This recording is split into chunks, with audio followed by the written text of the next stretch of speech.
Beef ഒട്ടും വെള്ളമില്ലാത്ത രീതിയിൽ നമുക്കൊന്ന് വറ്റിച്ചെടുത്ത് നോക്കിയാലോ.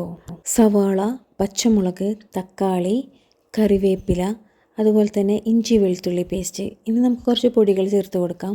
മഞ്ഞൾപ്പൊടി, മുളക് പൊടി, മല്ലിപ്പൊടി, അതുപോലെ തന്നെ ബീഫിൻ്റെ ക്യൂബ് കിട്ടണമെന്നുണ്ടെങ്കിൽ അത് കുറച്ച് ചേർത്ത് കൊടുക്കാം കേട്ടോ.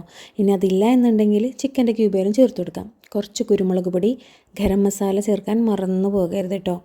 കുറച്ച് വെളിച്ചെണ്ണയും കൂടി ചേർത്ത് നമുക്ക് നന്നായിട്ടൊന്ന് മിക്സ് ചെയ്തെടുക്കാം. വേവിക്കണ പാത്രത്തിലിട്ട് മിക്സ് ചെയ്താൽ അത്രയും നല്ലത്. എന്നിട്ട് കുറച്ച് ആവശ്യത്തിന് ഉപ്പും കൂടി ചേർത്ത് കൊടുത്ത് നമുക്കിതൊന്ന് വേവിച്ചെടുക്കാം.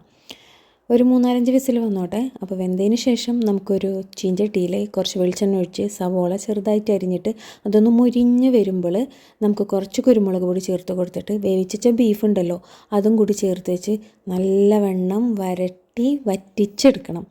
അപ്പോൾ ഇതാ ഇത്രയേ ഉള്ളൂ പരിപാടി. ആവശ്യത്തിന് കറിവേപ്പില വേണമെങ്കിൽ നിങ്ങളിഷ്ടത്തിന് ചേർത്ത് കൊടുക്കാം കേട്ടോ. Thank you.